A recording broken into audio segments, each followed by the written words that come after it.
Hello everyone, and welcome to the second of our National Opera Studio live streamed events.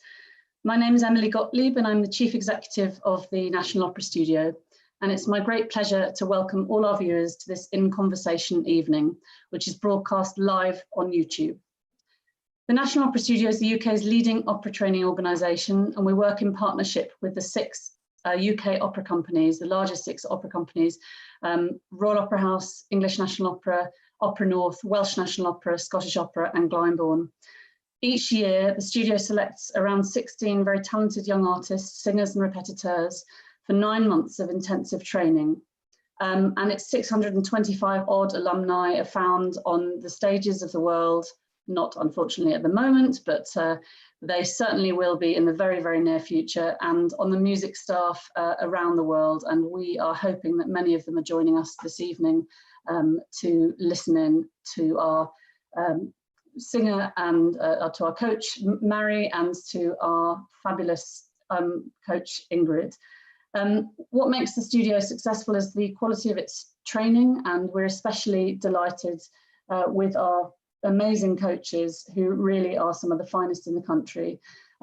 Wonderful pianist Ingrid Surgenor, who it's my pleasure to introduce to you this evening. And interviewing Ingrid will be young artist repetiteur Mairi Grewar in her first interview role tonight.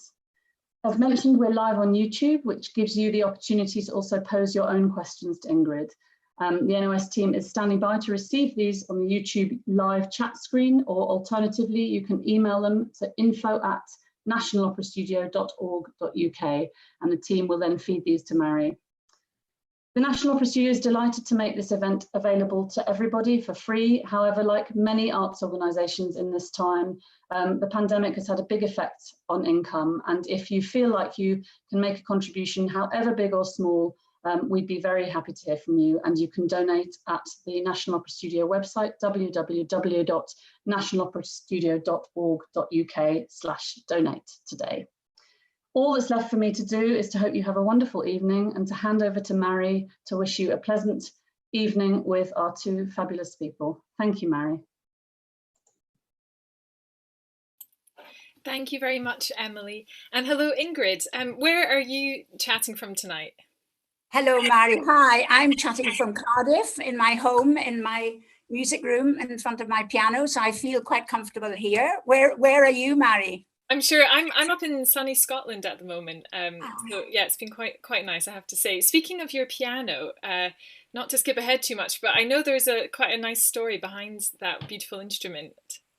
Well, I saw this piano on its side in the WNO when I was worked at the WNO for many years.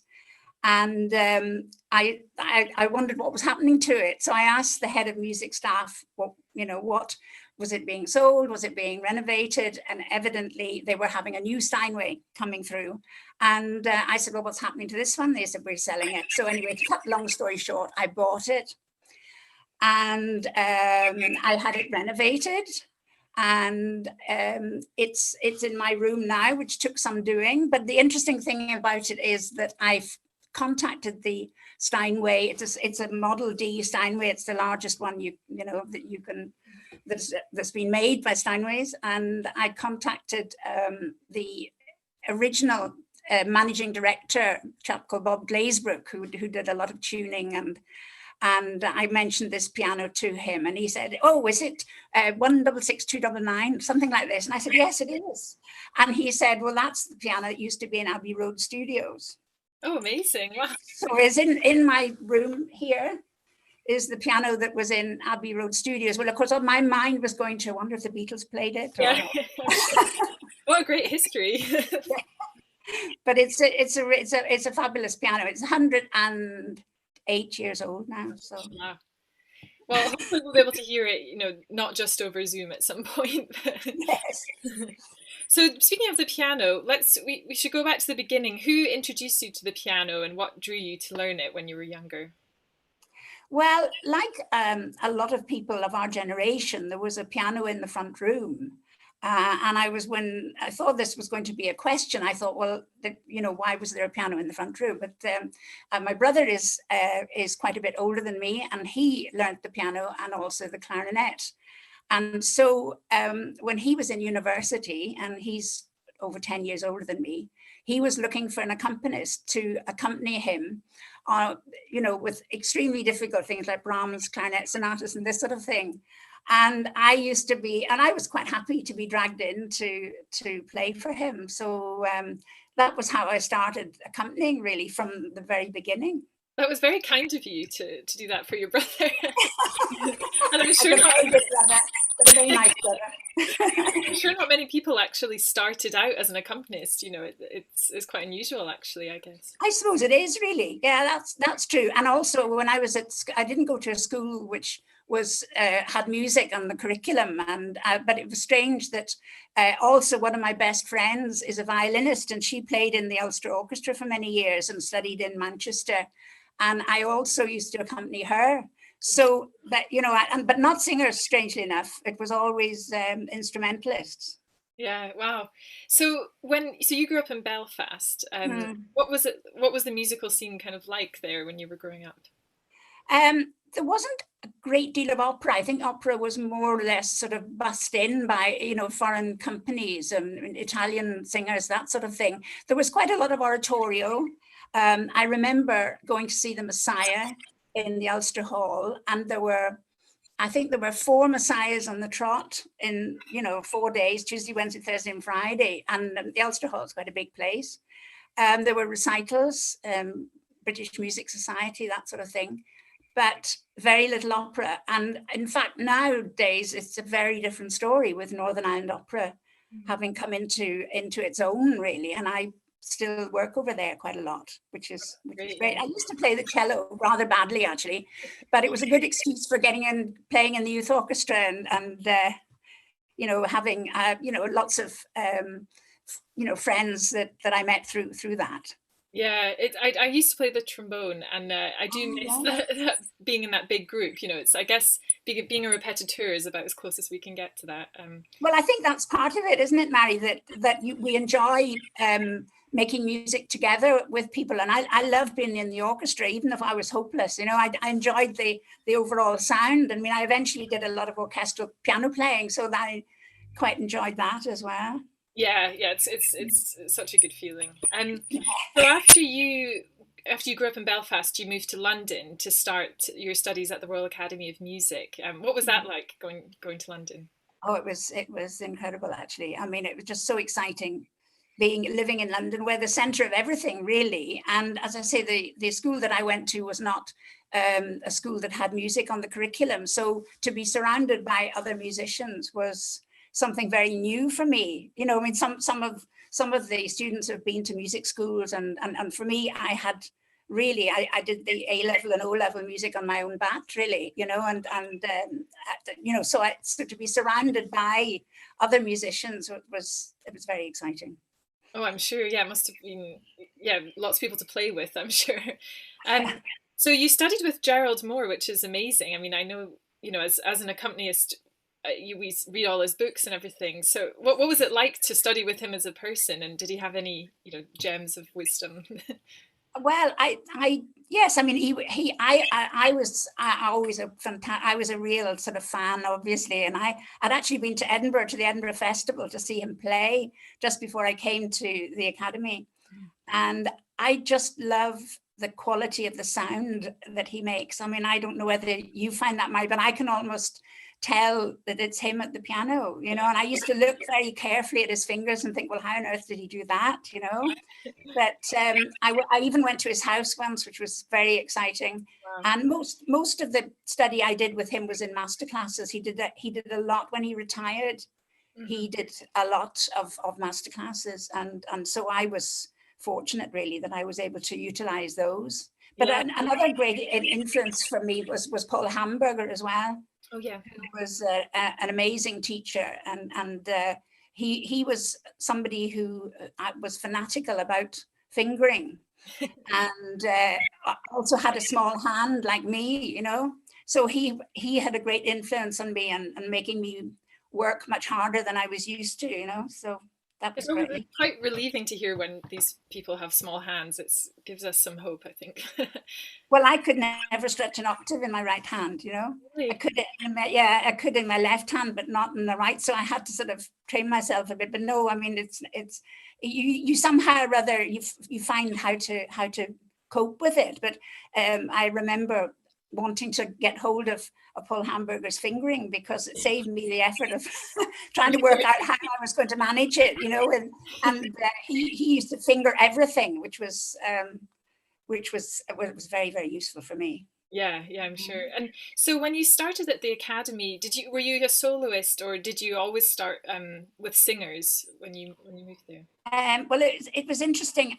Yeah, I think everybody had to start as a soloist. And I remember going to see somebody and say, but I want to do accompaniment. And they said, oh, well, you can't do accompaniment until you get to a certain grade in the piano, you know? Right. And I said, well, I understand that, but I still want to do it. So they let me do it as a second study, you know, which was great. But the thing was that because of my history, of course, I started to play with instrumentalists, and I accompanied a lot of horn players and bassoon players and violinists. But then after learning all these difficult sonatas, I'd found that they all left and got jobs, you know. And I thought, my goodness, all this work has been wasted. So it just came to me that perhaps the singers were maybe a better bet from that point of view, because they always needed an accompanist in a variety of ways. So I started to work, and I started to play for singing teachers' lessons and things like that, you know. And that's the way you learn about coaching, really, isn't it? You know. Yeah, definitely. Do you remember the first time you played for a singer? Did you immediately love it, or did it take a wee while? I can't, you know what, I can't remember, but I think I did like it. I liked the following the breaths and the, you know, how you dealt with, and I love the quality of the sound. I mean, I'm a great admirer of the human voice and the instrument itself, and how the variety, you know, infinite variety, really. Yeah. And now your career has been equally celebrated as both an accompanist and a vocal coach. When did those passions kind of emerge, and how do you strike a balance now between those two things? Well, it's, as you know, Mairi, that's a very different technique, really. If you're playing for a singer and they're dealing with songs rather than operatic repertoire. Yes. But I think it's, you put on two different hats, and I know that when you're a repetiteur, you're taking the place of the orchestra. Sometimes there's not a conductor there, so you're taking the place of the conductor. And then as an accompanist and working with songs and song repertoire, then you are actually playing the music that's actually written, because quite often when you're playing orchestral items, you have to, as you know, you have to add, take away and change things a little bit in order to make sense of what the orchestra would sound like. Yes, yeah. And I guess the other fun part of our job is the languages as well. Did you learn those in London, or were you always interested in languages? I think as somebody who has English as their first language, I think we're usually always a bit lazy about other languages. And in fact, it's something that I always say to all the singers and repetiteurs. I said the most important, but something that I had wished I had done sooner was to become fluent in languages. And I mean, eventually it comes, but there's a time when I could have gone to Germany and be an au pair or something, and which I should have done, really, you know, and learn a language, you know. But eventually it comes. I think it's having a good ear as well is important. Definitely, yeah. And not be afraid of making mistakes. That's the other thing. Yeah, no, that's very true. You've got to just have courage. Yeah. So your first job at an opera company was at Glyndebourne, if that's correct. How did you get that? It can sometimes be a bit of a mystical world. Oh well, I mean, what better place to start than at Glyndebourne? I mean, that was amazing that was the case. Do you know what? I can't really remember, Mairi. I think I wrote to Martin Estep, who was the head of music at the time, and I applied for an audition, and so I auditioned, and they offered me a job, which was incredible, really. That's amazing. So that's, and I did the same at Welsh National Opera when I moved down to Wales. I wrote to them and auditioned, so I mean, I know that the audition process these days is a bit more formalized, what you play and etc. But yes, no, Blindborn was a great place to start. And of course, it was the old theatre. Oh, yeah. And one of the first people, when I went there, Simon Rattle was an assistant conductor. And yeah, it was amazing. And Bernard Haitink was the musical director. So it was a wonderful place to, and of course, it's such a beautiful area to live in and work in, And even now I still work there, which is great, Yeah. Do you remember what the opera you did, the first opera you did? Macbeth was the first opera. John Tomlinson was Banquo. Oh, amazing. And then I did Cunning Little Vixen, and I did Pelléas and Melisande, very difficult piece. I think that was it. When I did Idomeneo as well. So had you done opera at the Academy before? Were you just kind of learning on the job when you got there? Well, I had done a bit, yes. I did a bit at the Academy in the opera class. I mean, there wasn't a formal repetitors course. I just sort of turned up and said, I'd like to do it, and they gave in, and, and I went, but I hadn't, I did a few. I mean, I think the thing about our job really is the variety. And I played for so many different things, like opera societies, amateur opera societies. There used to be one called the Hammersmith Municipal Opera. And in fact, I didn't realize this at the time, or the significance of it, but we did the first performance of Edgar by Puccini. Gosh. And I mean, that was my first Puccini opera. I'd never sort of worked on a Puccini opera. But then there were things like, I used to play for choirs, like the London Bach Choir and the Schütz Choir, the Alexandra Choral Society, variety of things like that, because it was all, and even ballet. I used to play for ballet lessons, and it was a sort of mixture of all sorts of things. Yeah, I think that's how a lot of people sort of get into it. So then after you went to Bayreuth in Germany, and you worked there for 9 years with some amazing directors and conductors. I mean, what was that like? Well, it was a bit of a shock to start with, because I went initially to play for an audition in Germany for a singer. Oh, right. And it was Dennis O'Neill, actually. And I played for this audition, and it was for the fabulous conductor Giuseppe Sinopoli. And we were walking down the stairs of the old opera house, and we were talking to Dennis about different things that they were going to do together. And then he looked at me and he said, "And Ingrid, I would like you to be my assistant in Bayreuth." Wow. Just like that, And he said, "Do you speak German?" And I said, "Not fluently." He said, "Well, you'll have to by July," he said. And this was something like February, So anyway, that was it. And I went off, and I did a few crash courses in German to get my fluency going. And so the first thing I did was Flying Dutchman. Wow. And that was and all conducted by Giuseppe, produced by Dieter Dorn. And that was really interesting. And then he moved on to doing Parsifal, which I absolutely love. And so I did that for 4 years, and it was great. And one highlight of that was Placido Domingo singing Parsifal. That was 1 year, and he'd always been a great hero of mine, and to actually work with him was something else, Yeah, that must have been incredible. Yeah. We have our first audience question, actually. Right. This is from Alex. She says, "What's the most difficult operatic score you've had to play?" Pelléas and Melisande. Definitely. That's good to know, because I actually have to learn that coming. I'm glad you said that. Electra's quite hard as well. Oh, I'm sure. Electra's does, yeah. And what's your favorite operatic score to play? Oh gosh, it's got to be Puccini. Probably Tosca, I should think. Tosca, and because you somehow or other you can create most exciting creating the sound of the orchestra on a piano. You know, Bohème is great, Butterfly. I did loads of Butterfly. At Welsh National Opera, of course, I did mostly all Italian opera. So we did a lot of all the Verdi operas, Puccini, etc., etc.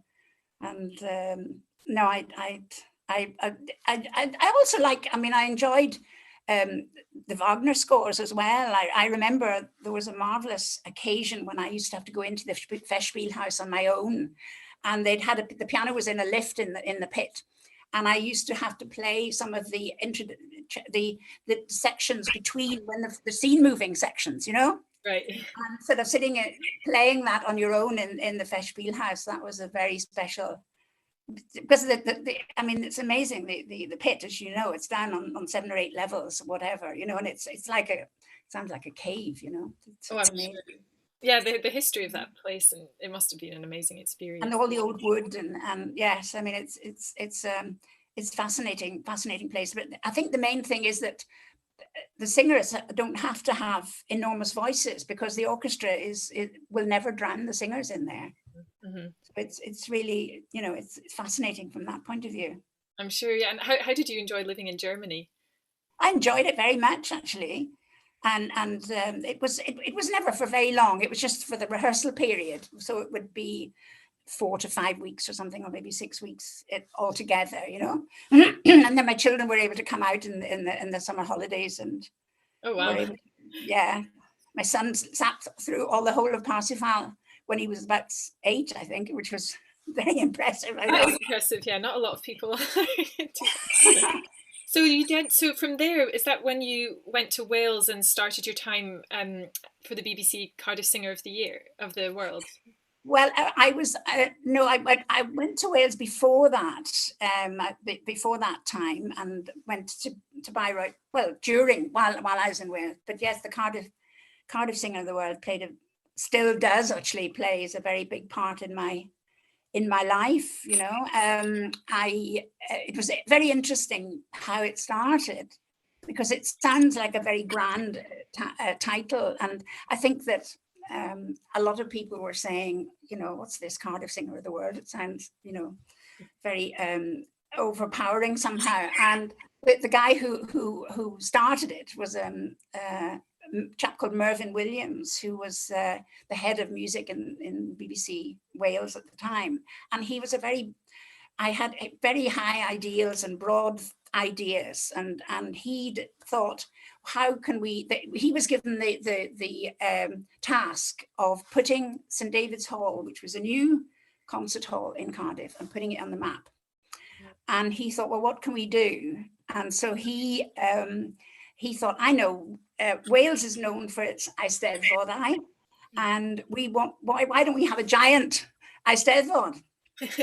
And so he went, evidently, I've heard, to meetings of European music producers, and put forward this idea, and got quite a few people involved. Like there's a director from Finland, Arno Kronwald, and Belgium and Iceland and Germany, all the different European countries.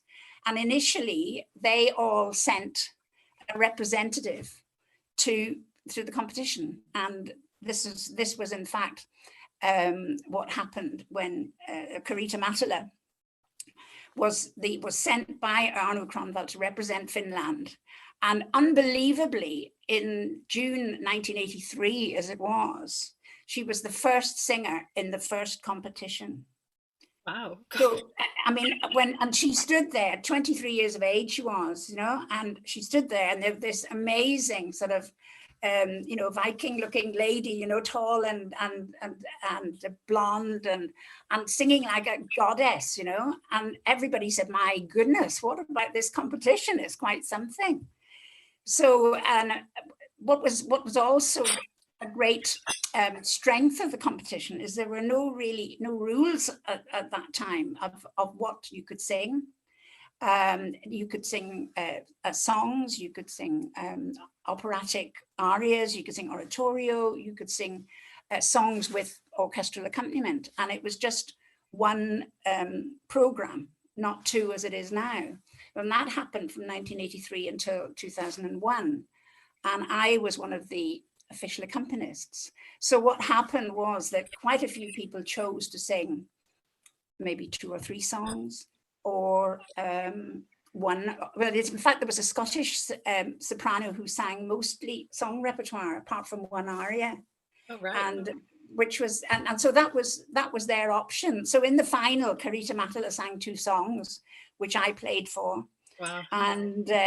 And then, of course, you know, there are various people that I've worked with ever since, you know, but initially it wasn't so nerve-wracking, but as more the television started to take over in a way, it became more, I don't know, I started to get a bit more nervous because it was live, obviously, and also the piano used to be wheeled out in front of the orchestra. So not only was I playing in front of the audience and a live television audience, but also the BBC Welsh Orchestra or the Welsh National Opera Orchestra. So it was a tense occasion, really. Yeah, that's giving me nerves just listening to it. Do you get nervous as a performer, or is it kind of rare for you now? Oh, yeah, I think you learn to find out how to deal with it, really, yourself. I mean, I was nervous before we started here, you know, and you know, it's every occasion is nerve-wracking. But I think the most exciting event in Cardiff was the 1989 competition when Dmitri Hvorostovsky and Bryn Terfel were both in it. And in fact, I played in that final. And there was also Monica Group, the Finnish mezzo, and Hillevi Martin Pelto, the Swedish soprano, that I played for. But and so it was an amazing night. And I was very fortunate because then I did a tour with Dmitri Hvorostovsky soon after that. Wow. We went, yeah, which was exciting, you know, it's great. And did Bryn win the song prize? Is that right? Yes, yeah. Yes, he did. He won the song prize. And in fact, quite often people say to me about funny things that happen in Cardiff Singer.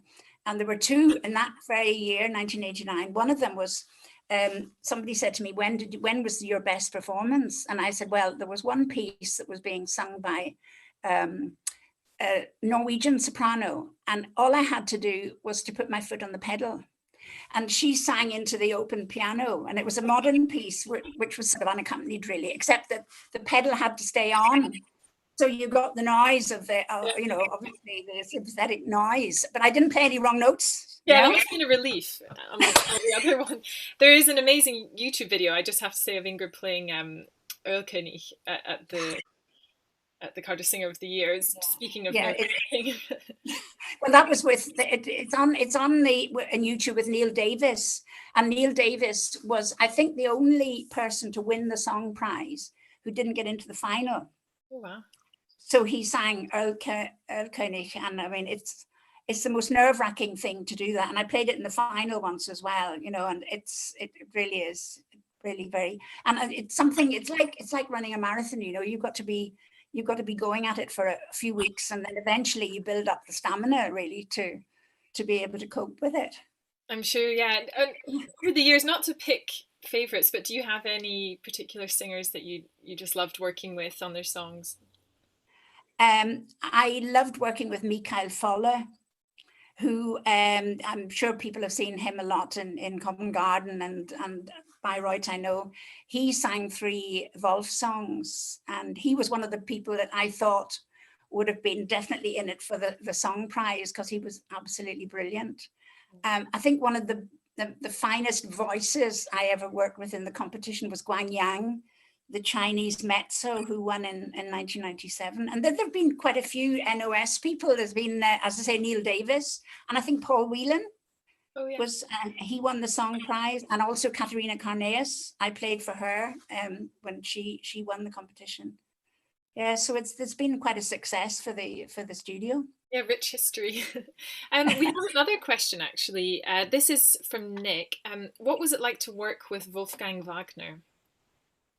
Oh, well, that was very interesting, actually. I mean, when I first got there, I must say I was a bit nervous because of my German and being a little bit afraid to speak German. And I know he speaks a special dialect, you know, so I didn't really talk to him a lot but in my first year, but I got to know him more. I went to Sicily with them to do Lohengrin, which was very exciting, and he was directing that. And I found him to be a fascinating guy. He was very much, everything was well organized, and there was a wonderful lady called Frau Taut who was his assistant, who you know, she was in the office and organized everything. And it was a very, very interesting person. I'm sure. So when did you start working at the National Opera Studio? I started working at the National Opera Studio when it was still in Morley College. So I don't know when. How long has it been in Wandsworth? I don't know. But anyway, it was about 3 or 4 years before that. And when I worked, 2003, I'm being told. Pardon? 2003, I'm being told. Right. Okay. Well, I think once I got to the stage of working in London again, once my children got to a certain age, I think I started to work in London more. And I think it was probably about 1997, something like that. And that was it, you know, at the Morley College, and then of course obviously worked ever since you've been in Wandsworth. And how do you enjoy coaching? You know, as I assume it makes up a large portion of your life now as a musician. It does, yes, it does, more so now than it ever did, really, I would say.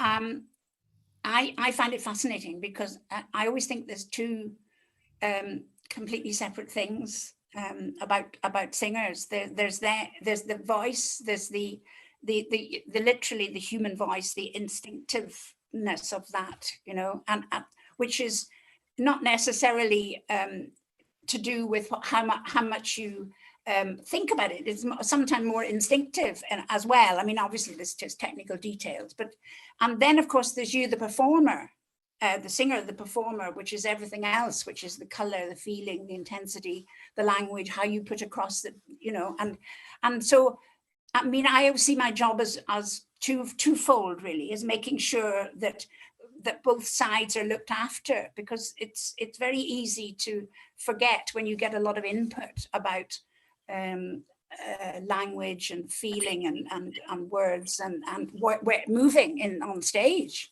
Mm-hmm.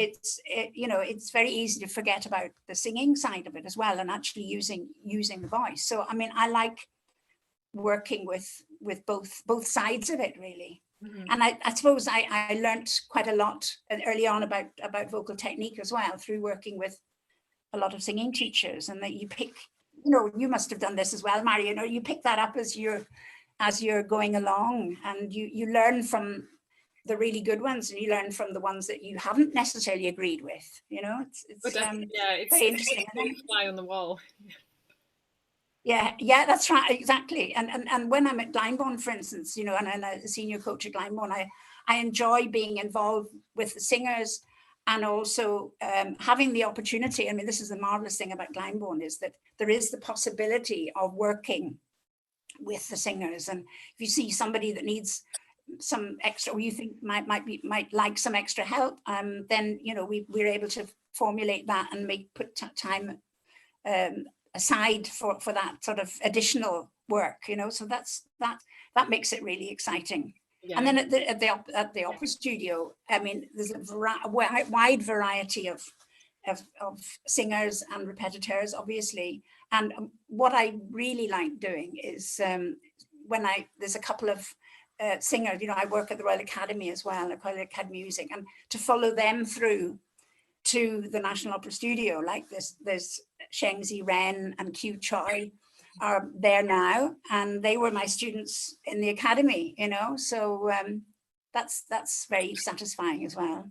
I'm sure, yeah, it must be nice to follow people through their whole careers, I bet, as well. I'm sure you've worked with singers who have are having huge careers. Yeah, absolutely. Absolutely. And when you coach accompanists, what would you say for pianists now who would like to become an accompanist or a repetiteur? What are the main things they should focus on?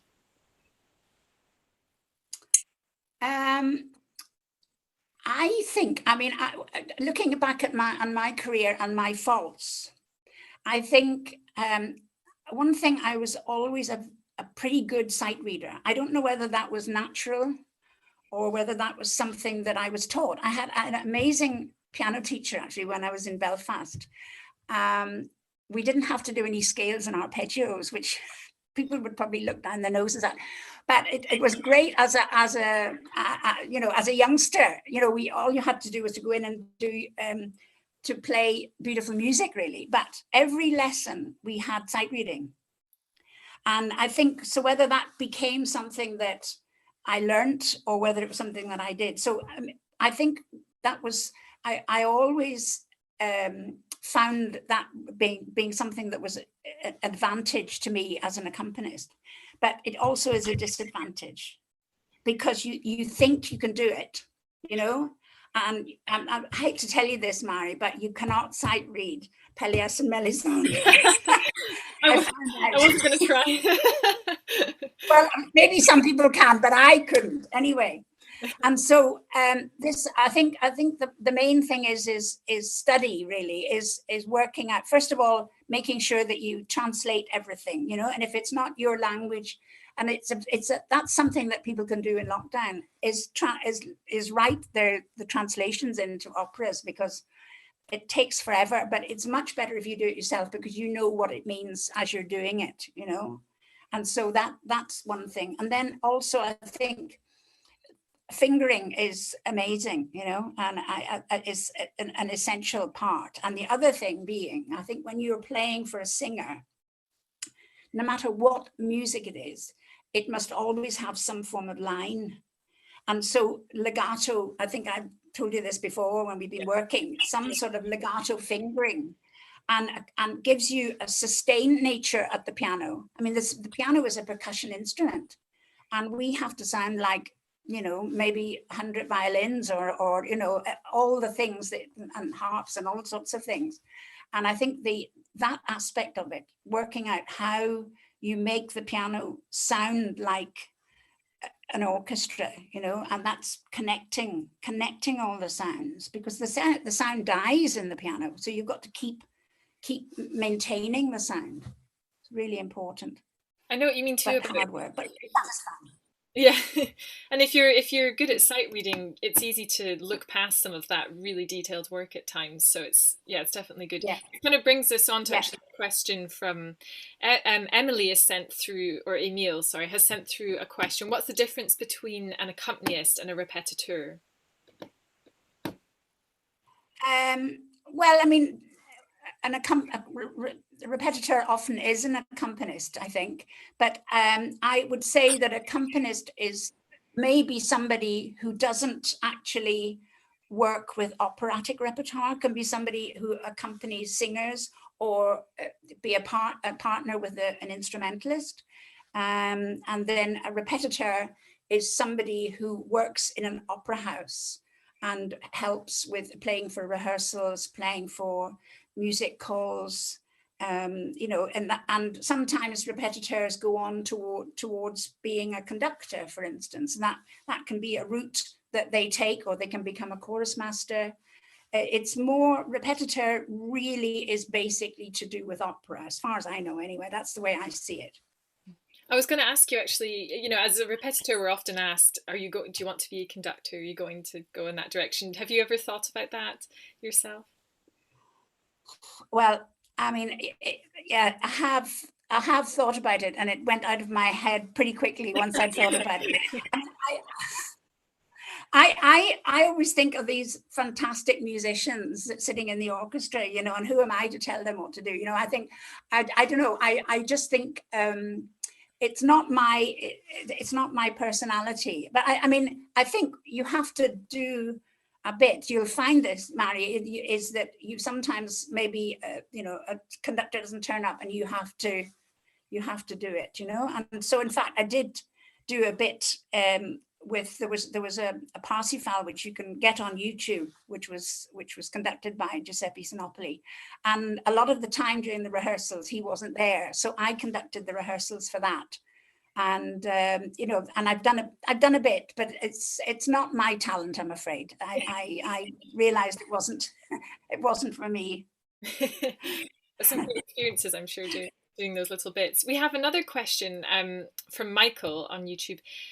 Do you think that the job of being a repetiteur has changed over the years?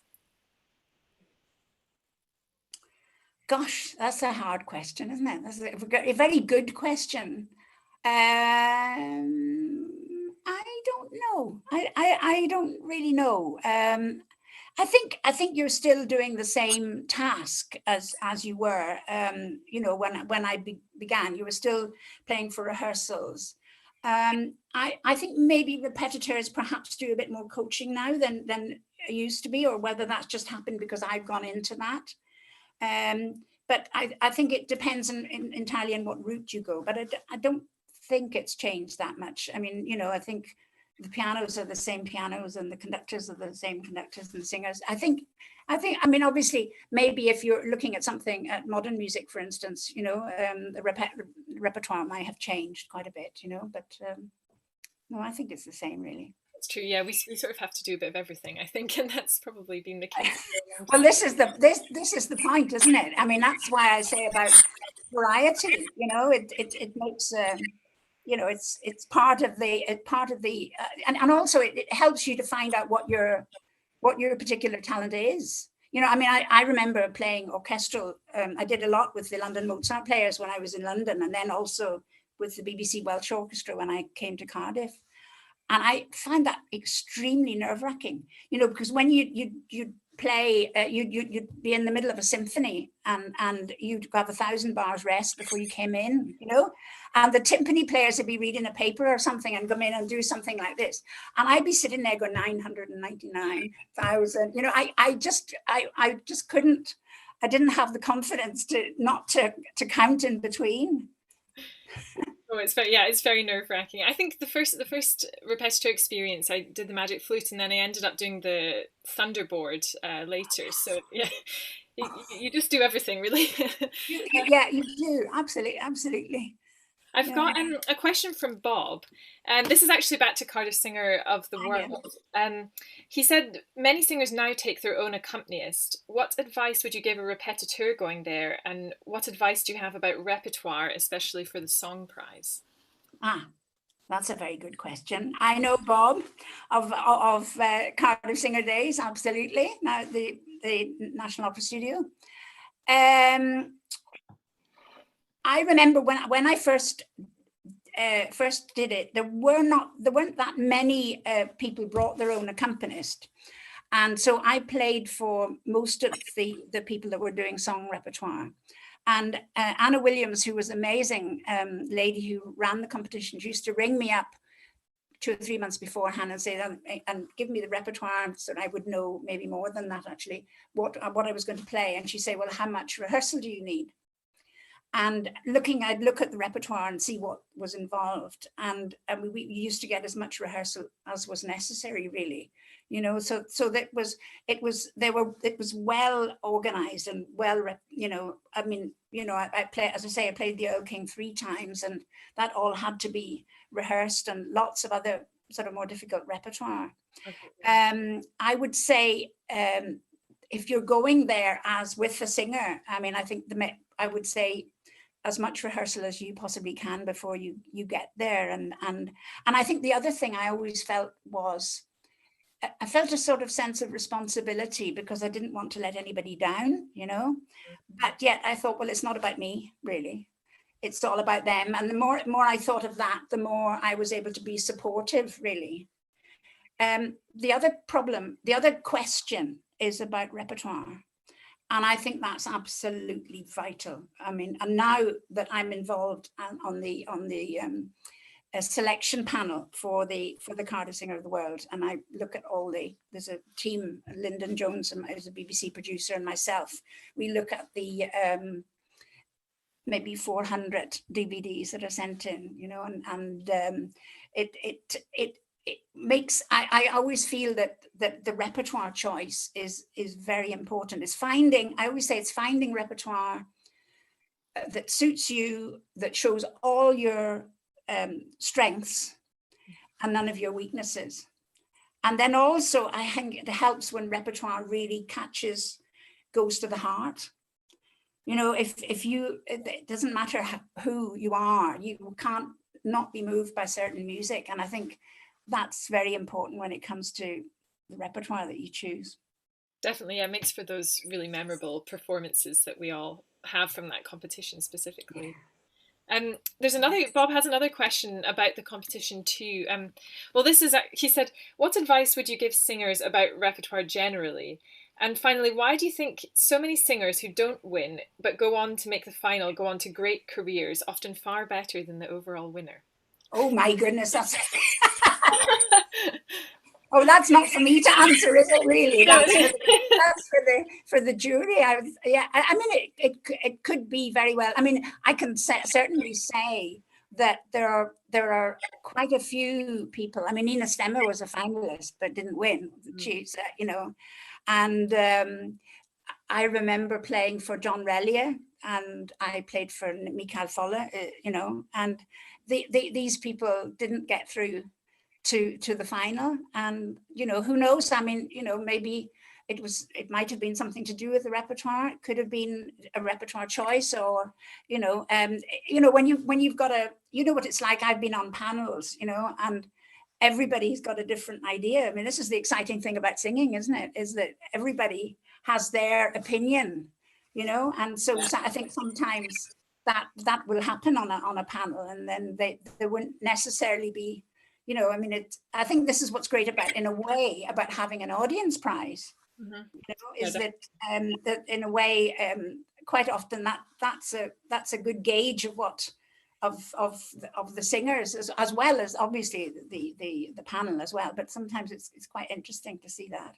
That's true. It's great we have that actually in a lot of competitions. I'm going to go back to some of my questions. In 2000, you were awarded with an MBE for your services to music.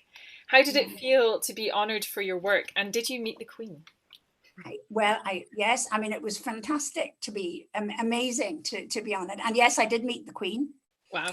And yeah, and she asked me a question about my work, and you know, she was obviously well informed about what I did, and yeah, it was very exciting to go, and my husband and my daughter, and we went to the palace, and the only thing I wish I hadn't done, I wore a huge hat, which was pretty awful actually now.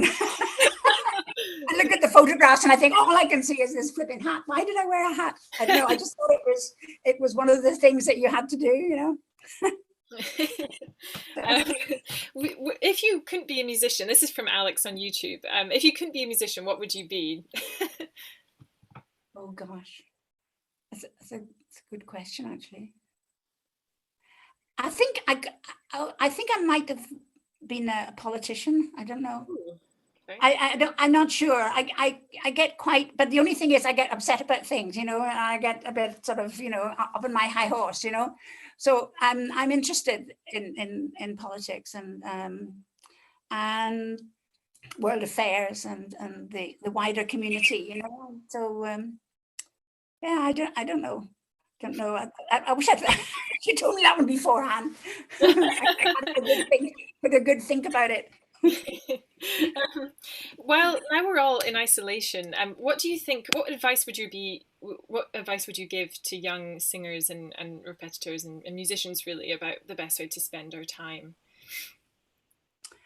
Yeah, it's a hard one, isn't it? Because yeah, I mean, what I said to you before about the preparation aspect of things, you know, if you've got something that you're working on, if you're doing an opera, you know, if you're looking at something like Parsifal, for instance, which is so long, you know, and you want to know what every word means, I would say, you know, spend some time writing it all and make sure you know it, you know, and then similarly with the fingering, you know, learning the fingering, you know, not winging it like I often used to do, you know, and sight read, and, you know, really doing the practice. And then the other thing I think I would say is there's such a lot of language learning online, and join in a conversation, you know, and go. And I think join in a conversation where people don't speak English, You know, that was what I found when I first worked in Bayreuth. I used to chat lots and lots to, there was a souffleur, what is it in English? A person who gives the words, can't think. Anyway, pardon? Prompter. Prompter, yeah, that's it.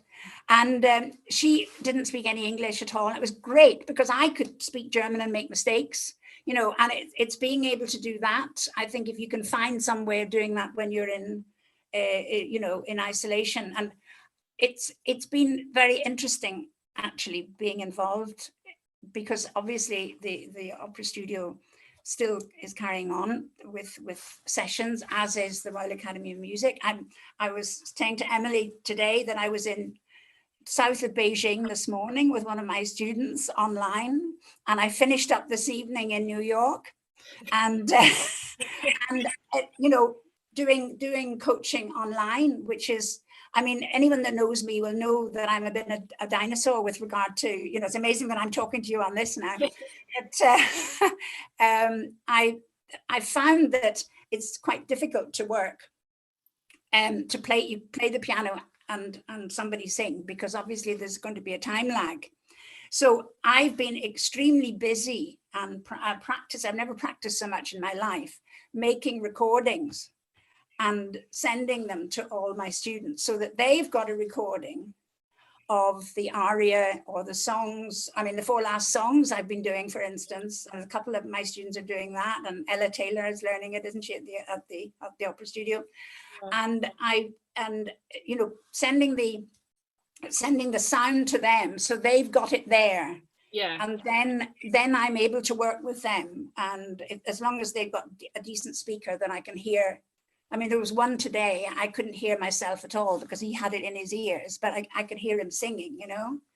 And it's been an interesting time, you know, difficult for everybody, obviously. And some people don't have pianos, or some of the students aren't able to sing when they're flats, that sort of thing. But we've managed to, most people have been able to work, you know, I'm glad to say.